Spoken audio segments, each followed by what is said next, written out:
What are going to be your top options when it comes to insurance marketing to grow your business and drive more clientele to you? In this video, I'm going to break down the 5 best types of marketing, in my opinion, right now, going into 2024 to help you grow your business that you should be paying attention to.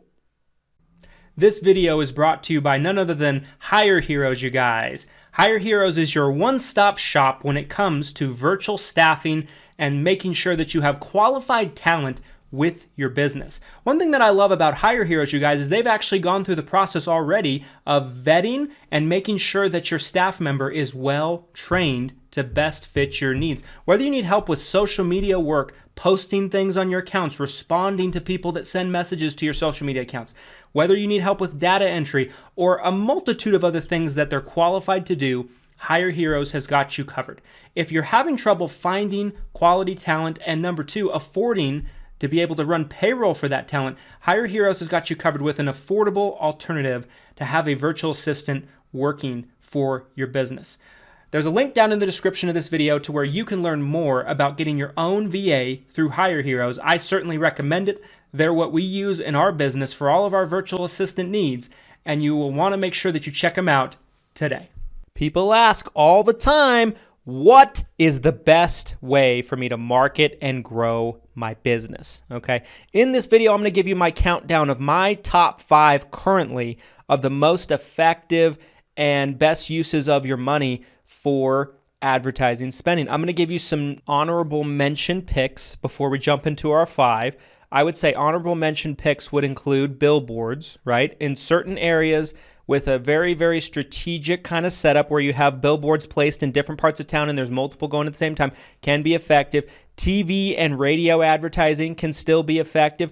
And of course, content creation online on social media, like making YouTube videos, making blogs, writing books, podcasts, all of those things can be very effective, but they are, in my opinion, on the outside looking in, outside of our top 5. Still effective, but maybe just on the hair on the outside of the top 5. So without further ado, let's kind of jump into our top 5 insurance marketing tactics for 2024 going forward. Number 1, Facebook ads. Yes, Facebook ads still works. And by the way, these are in no particular order. These are just the top 5, and you can kind of shuffle them around in any order that you like.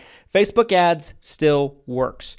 Facebook ads, in terms of the strategy and the best way to go about running ads, changes over time because the algorithm changes. It rewards certain things and doesn't reward other things. When they bring out new features of the Facebook ads campaign platform, they typically are going to reward the people that are using the new features because they want the new features to be used in the new strategies within the algorithm. But Facebook ads is still incredibly effective. Okay, we've done extremely well this AEP with Facebook ads, and there's a multitude of different ways you can run them. You can do webinars. You can push people to a third-party landing page that you build out, that you control, or you can just have it captured on the Facebook ads platform with like a lead generation ad. There's a lot of different ways that you can do Facebook ads, but it's still effective. It still works if you know what you're doing. I see people all the time saying, oh, my Facebook ads aren't working. I spent $1,000, didn't get anything. There's always something that you can kind of point to when you actually look at the campaigns and look at the ads that could be done better. Could be maybe the ad copy could be better written, right? There's not a call to action. There's not a hook in the ad copy or of any kind. Maybe the landing page isn't a great destination to be pushing traffic to. Maybe their targeting is off. There's always something you can point to, but when structured and put together correctly, Facebook ads is still a very viable way for insurance agents to market themselves. Number 2, search engine optimization, also known as SEO, okay? If you have a good campaign of SEO, search engine optimization, running for you, and it can come in a lot of different ways. It can be organic, it can be paid. The best way, in my opinion, to have SEO working well for you is if you have a website that is tied to other things, right? You have a website that's tied to your Google My Business page. You have a website and a Google My Business page that's tied to a YouTube page. And you have all these things kind of working together. You have good reviews. You put out good content that's going to be relevant to come up in searches, and people stumble across you, whether it be locally or not locally, and they reach out to you because they're searching for you. Search engine optimization, in my opinion, can best be defined as putting yourself out there from a content, paid or non-paid perspective, that will allow people that are searching for what you do to stumble across you and not somebody else. and they reach out to you, it's a very, very warm lead. We did a video pretty recently about how to grow your Google My Business reviews. That's an example of search engine optimization. If you'd like to see that Google My Business video, if you didn't catch it, comment down in the comment section that you want to see it, and we'll happily link it for you down below. But SEO is going to be my number 2, search engine optimization. Number 3, seminars. There's so many different ways that you can do seminars, but marketing them, whether you're using a marketing firm that specializes in advertising seminars or whether you're trying to do it yourself, marketing them is what's going to make the biggest difference, okay? Marketing them well with a good strategy and being willing to put a little bit of money behind the marketing will be the difference between having 25 or 35 people at your seminar versus having 1 or 2 or none at all, right? So how you market the seminars is everything. I have people all the time that I'll talk to that they'll say, I'm doing seminars and they're going great. Typically, it's because of the way they're marketing them always. Then I talk to other people that are saying, I didn't have anyone come to my seminar. I had 1 person come to my seminars aren't working. It's all about the marketing. Okay. A couple different types of seminars that you can be doing is you can be doing educational seminars where you can't talk about plans, you can't talk about specific insurance companies, you can't talk about specific plan benefits, but you can be generic about it. You can talk about the fundamentals of Medicare, original Medicare, Part A, Part B, Medicare Advantage, Medicare Supplement, and you're taking it from an unbiased educational perspective, and these are my favorite types of seminars. You can do them at libraries, you can do them at restaurants where you're willing to buy people dinner, try to work out a deal with the restaurant where you pay 10 to 15 bucks a head, and you have a very limited, inexpensive menu for them to choose from.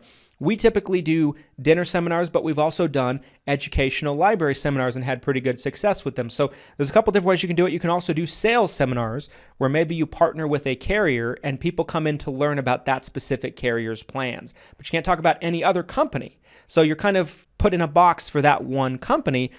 Whereas with educationals, you can tell them you represent every company. You just can't talk about them, but you can tell them after the meeting, we can schedule a time down the road, or you can fill out this permission to contact form, and my office or I can reach out to you and schedule an appointment. We can talk about any plan you like, right? So seminars are going to be big, but you have to have a good way of promoting them, right? I think the best way to promote them is going to be through a strategic direct mail campaign or running a Facebook ad or a combination of the two.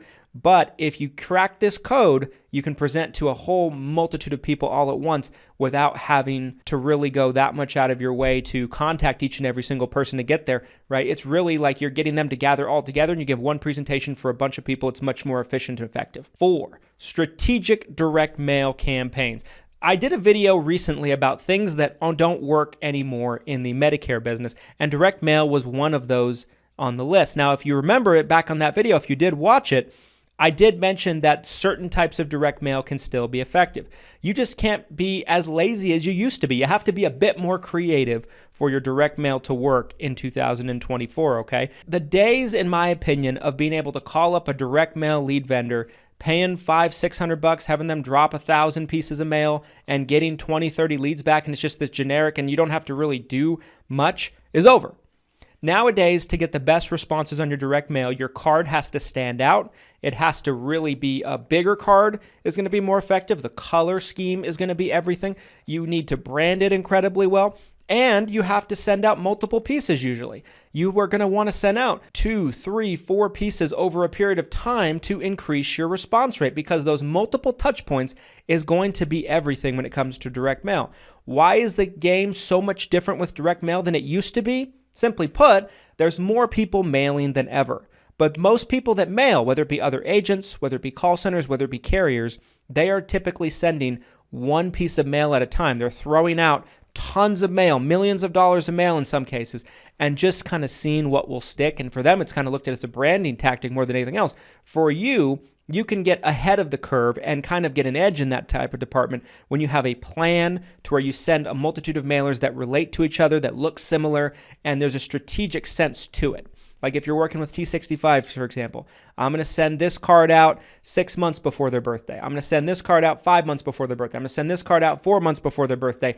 And they have a feel to them, and there's specific intentional messaging that's designed to hit them at 6 months, at 5 months, at 4 months. Maybe as it gets closer, the sense of urgency in the mailers and the messaging builds, right? So you have to be far more creative to get responses on direct mail, but it still works if you know what you're doing and you have these types of campaigns that are intentional and you think outside of the box. Now, the other thing with direct mail is the more metropolitan area you live in, the less likely it's going to work. It's going to work far better in rural, less populated areas because there's just less mail being dropped. Number 5, last but not least, pre-scheduled appointments. I've been working with our friends over at Lead Heroes for pre-scheduled appointments, but these are probably things you could do yourself if you wanted to, but I definitely think most people aren't going to want to put the time and the infrastructure into kind of building it out. But essentially what you do is if you have somebody that has a approved CMS verbal script, what you can do is you can have somebody reach out, right? Reach out to people that are looking for information. They're people that maybe opted in to be contacted is probably the best way to do it. This is the most compliant way. So they have agreed to be contacted ahead of time. Then you have a caller that works for you. Reach out to them, read this script, and then schedule a follow-up appointment with you in a calendar, like a Calendly or something like that, 48 hours down the road from that call. And you keep the recording of that verbal scope of appointment and you save it. And that way you have preset appointments with captured 48-hour scopes ahead of time. Nobody's doing it better than our friends over at Lead Heroes right now, but if you had somebody in your office that was setting appointments for you or a caller or something like that, you could do something similar. I think these telephonic, verbal scope of appointment with the opt-in data, with the opt-in lead are very, very big right now, and it saves you a lot of time because it's very easy to call somebody and spend time trying to work with somebody, and then if you can't get them to cooperate with the scope of appointment, it's a big waste of time. They're going through all of the time that it takes to kind of go through it and find somebody that's willing to go through the scope process and schedule a follow-up appointment. So I'm a big fan of presets right now. We've done pretty well with them in our office, this AEP, and that's going to be my number 5 of your insurance marketing strategies that are working right now. Anyway, guys, do you agree with me? Do you disagree with me? I'd love to kind of hear your thoughts. Comment down below what you feel like about our list. Make sure to add anything you feel like I missed. Make sure to like this video if you like this type of content. It's the only way that we're going to know. And the best thing you can do if you enjoyed this kind of video is smash the like button for the YouTube algorithm. Helps more people like you find it easier, and it lets me know you want to see more videos like this, which we will deliver if you let us know about that. Make sure to subscribe. We put out videos every single week for your benefit to help you grow your business, and we don't ask for anything in return except for a subscribe, a like, and a little bit of your time. Hope you found this video helpful and insightful, and here's to your success and your abundance. Happy end of the year, and hope 2023 ends wonderfully for you. Thanks, guys.